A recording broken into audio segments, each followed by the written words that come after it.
Good morning, class. We are continuing with Deep Waters, Chapter 3, and in this, we are going through the experience of William Douglas in his childhood about the fear of water. We have already completed first part of the chapter, and here we ended on page number 27, and we are going to start from here now. In the previous part of the chapter, you have already studied how he became fearful with his father's experience when he was with his father. When wave crushed him down under the waves, he was from that time onwards he was feeling that fear of water, and then this fear continued. And when he experienced a horrifying experience at WMCA pool where he was learning swimming lessons, and a boy threw him into the water pool and he almost met death. He experienced that fear, and after that he even experienced death, are almost reaching death, and that how he was saved at that pool by someone. But what are the after effects of this experience which he goes through? He wanted to tell us after this. Now we are going to understand what happened after this. A few years later, when I came to know the waters of the cascade, I wanted to get into them. And whenever I did, whether I was wading the Triton of bumping rivers or bathing in warm lake of the goat rocks, the terror that had seized me in the pool would come back. I would take possession of me completely. My legs would become paralyzed, icy horror would grab my heart. Now, after this, also, few years later, he was fearful. He wanted to stay away from water whenever he could. He don't even go near the water. But this fear of water, he came to know few years later what happened. The water of cascades. This was the place where he went for the playing or something. Water, river water. I wanted to get into them. He wanted to play in that water bath, but and whenever he wanted to go inside to it, he was having it was a bumping river or bathing in the warm lake of the goat rock. These are the places where water bodies are there. Whenever he goes there, that terror of water always seized him, the terror which he experienced in WMCA pools. So that always take possession means this fear is going to control him always.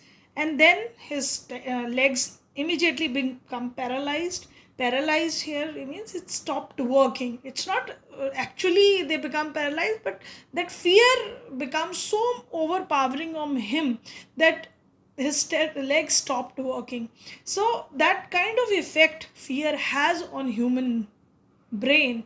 It's not that we cannot do it, but that fear stopped us to do any kind of work. So here he is also trying, we can understand that what effect a fear can create in our mind. So it is always told to children, one should not be fearful, one should face the difficulties, try to overcome it, because fear make person weak. So one should overcome such fears always. Icy horror would grab my heart. So this horror which he was going through in his brain, the experience which he had, it always had a great effect on him, his brain, his heart. This handicap stay with me as the years rolled by. Now this handicap here, he wanted to say that this is a hindrance now. He is not actually handicapped, but he was not able to overcome his fear, and that seized him from doing swimming or other activities freely. In canoes on main lake, fishing for landlocked salmons. Now, these are the activities which his family might be doing. They are going for fishing in main lakes in the canoes are the small boats where small thin boats in which they used to go for fishing for landlocked salmon. because in the land area there are the river which is landlocked, means or it is surrounded by land on all sides. When they go in canoes to that place, and there salmon is a kind of fish, they might be going for fishing there. The fish canoes and brass fishing in the New Hampshire's, trout fishing on the Duchess and Metolius in Oregon, fishing for salmon on the Columbia, at Bumping Lake in the Cascades. Wherever I went, the haunting fear of the water followed me. It ruined my fishing trips, deprived me of the joy of canoeing, boating, and swimming. So obviously one should not have the fear of water. If one has a fear of water, one cannot go for fishing or this. So all his trips, wherever he has gone for, it may be New Hampshire or Ditchichus as Metolius in Oregon, or for these are the fishes taught this, and these are the fishes which they went for fishing, and these are places where he went for these lakes in Colombia. And so whenever he was going to these places, he was feeling very fearful. He cannot enjoy even the fishing and canoeing. Riding on these boats is known as canoeing, and swimming, he cannot enjoy that. I used every way I knew to overcome this fear, but it held me firmly in its grip. Finally, one October, I decided to get an instructor and learn to swim. I went to a pool and practiced 5 days a week, an hour each day. The instructor put a belt around me. A rope attached to the belt went through a pulley, then that ran on an overhead cable. He held on to the end of the rope, and we went back and forth across the pool, hours after hours, days after days, week after week. On each trip across the pool, a bit of the panic seized me. Now, it is very brave of author that even that fear was there in his brain. He wanted to overcome. He wanted that he should overcome that fear. And because this fear was gripping him very tightly, and then in the month of October, 1 October, he decided that he is going to get an instructor who is going to teach him swimming, and he wanted to learn swimming. So he went to the pool regularly. He was practicing day after day, weeks after day, weeks, and for 1 hour every day he was practicing. And the instructor was taking all the precautions to save the child from drowning, because he put the belt around him, a rope was attached to the belt, and then he put a belt around him also. So every precaution, whatever precaution could be taken for learning swimming, he was going to, because this author was having bit more fear about water. So all the precautions were taken. And then what happened? Regular practice, hours after hours, days after days, so many days he was practicing there. But still that panic was there, and bit of the panic seized me. Every time he was going in the pool, that fear was definitely there inside him. Each time the instructor relaxed his hold on the rope and I went under, some of the old terror returned to my leg, frozen. Now when he was going down under the water, when the rope was made little bit free so that he could move down, that time that fear of under the water immediately came and his legs become frozen at the time. It was 3 months before the tension began to slack. Now, after 3 months, see, continuous practice for the 3 months. Generally, swimming can be learned in few days if that fear is not there in you. But this, being a child, he has experienced such a horrible experience under the water, almost touching death. So he was having that fear a lot in his brain. So he was overcoming that fear. After 3 months, it became a little bit less. Then he taught me to pull my face underwater and exhale. Now, what was taught to him by his instruction? How to exhale and inhale air Obviously, when you come up on the air, then you uh, inhale the air and rise your nose up the water, and then when you go inside, you exhale, and repeated the exercise hundreds of times. That exercise is taught to him, that how to inhale and exhale air uh, inside the water, how what you have to do, and outside the water what you have to do. That was taught to him. Bit by bit I shed part of the panic that seized me when my head went under water. So there was a fear of water inside him. So whenever his head goes under the water, he slowly, that fear slowly started relieving him, because he was learning things. Now at this point of lesson, I wanted to tell you children that it's a lesson for everyone, that whenever we try to overcome our fears, we should, this is what we all have to do, that all are having fear. It's not that everyone is perfect. Everyone has one or two fears, or any other more, maybe more fears you might be having inside, but one should always try to overcome that fear. Unless you are going to try for it, you cannot achieve success. So definitely we have to face that difficulty. We have to try a lot, but then definitely you will all overcome that, whatever fear you have in your brain. So that what I suggest my students, you must learn this thing from this chapter. It is a very good lesson regarding this, that it is teaching you that one should overcome fear. See, he was a child and he almost that's his death, still he tried to learn swimming. So it gives a lesson for all of you also, that you should also overcome whatever fears you have in your brain. Try to overcome that. Next, he held me at the side of the pool and had me kicked with my legs. For weeks, I did just that. At first, my legs refused to work, but they gradually relaxed, and finally, I could command them. So, again, he kicked the water with his legs. For weeks, he was only doing the same thing. First, his legs were not working, but slowly it started relaxing, and then he had the command over it. Definitely, when one makes an effort, it's definitely you're going to command over that. So that what is happening with Douglas. Thus, piece by piece, he built a swimmer. His instructor was building a swimmer inside him. When he had perfected each piece, he put them together into a integrated whole. In April, he said, "Now you can swim, dive off, and swim the length of the pool, crawl, stroke."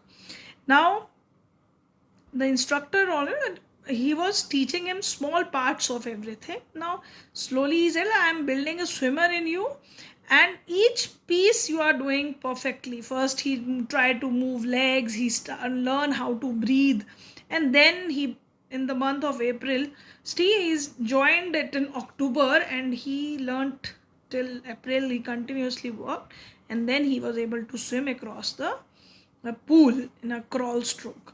I did. The instructor was finished, but I was not finished. I still wondered if I would be terror stricken when I was alone in the pool. Still, there was a fear in him. He was with his instructor. But when that instructor was not with him, he was thinking that then also I will be overcoming that fear. I tried it. I swam the length up and down. Tiny vestiges of the old terror would return. Tiny vestiges means he was, the fear of under the water was returning in a bit small parts to him. But now I could frown and say to that terror, trying to scare me, "Eh, well, here to you, look." And off I'd go to another length of the pool. Now that's how he made fear away from him. He said that whenever that fear seized me, I used to look at that fear with a frowning look, and I said that I'm definitely going to cross the pool another time. So that how that he come over that fear. That lines indicate that although that fear was there inside him, but he tried with his abilities to overcome that, and then definitely he was able to do that. This went on till July, but I was still not satisfied. So that continuous practice was going on because that little bit fear was still there inside him. I was not sure that all the terror had left, so I went to lake. So he was sure that that fear was still little bit there, so he wanted to overcome complete fear. So still he was working for it.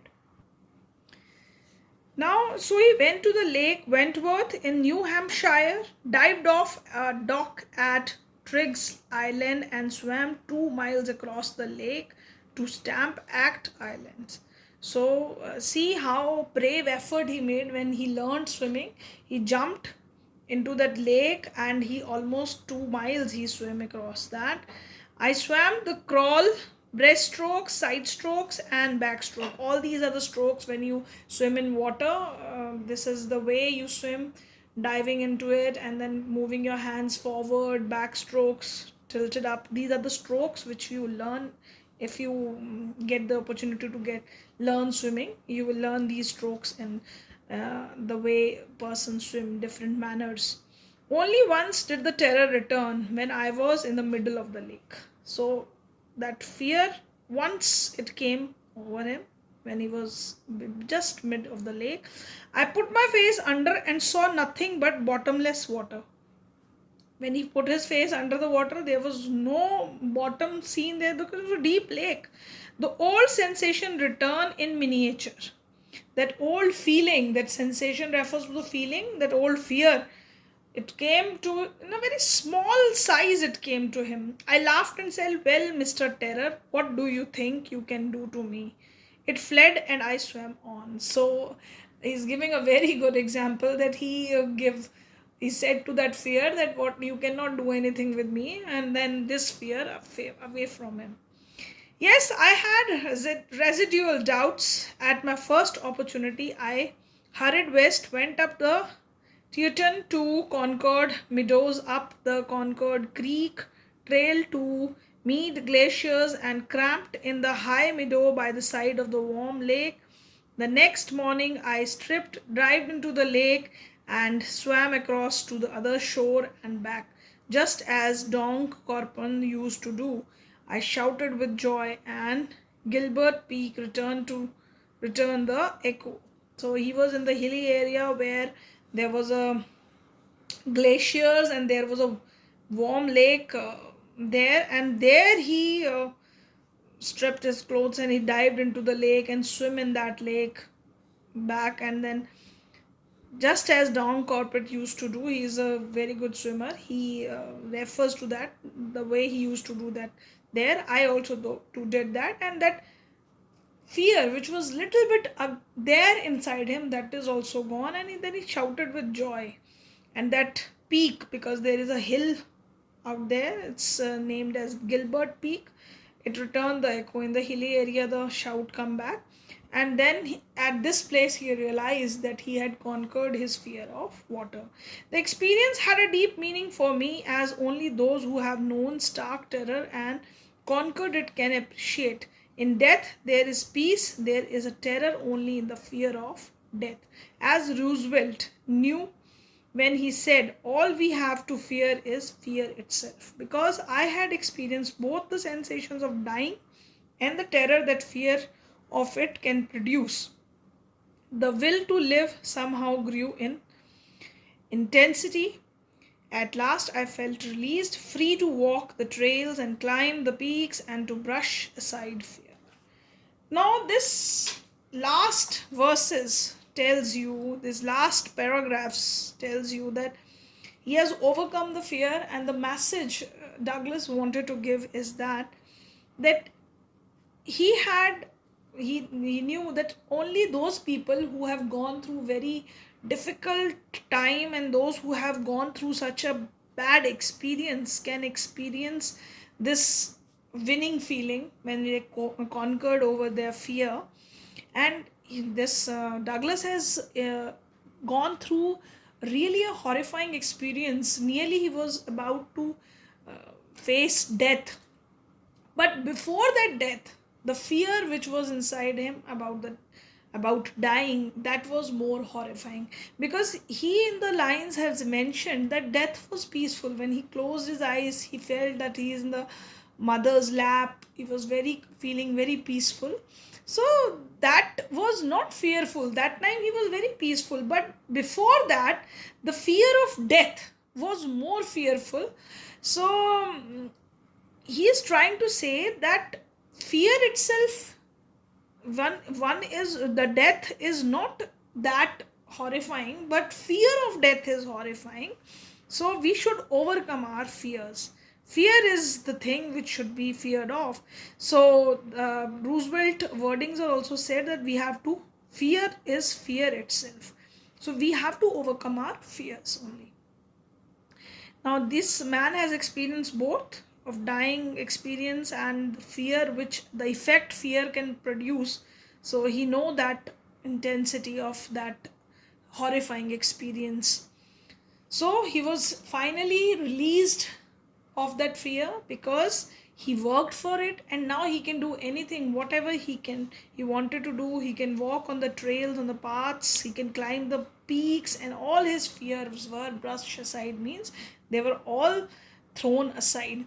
So children, I wanted to give you a big lesson through this chapter, that you all should also overcome your fear.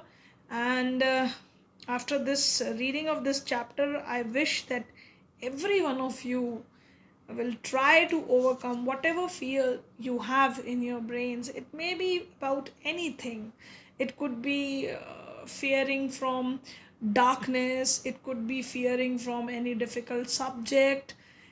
Many of I have seen many of the children saying that we feel afraid when we see the mathematics sums and right in front of us, or some difficult thing. But effort is definitely required.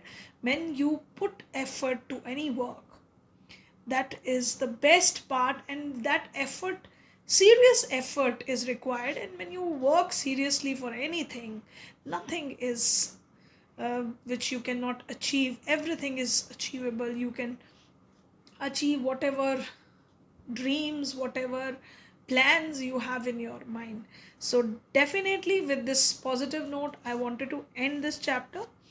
I'm giving you few very short question answers.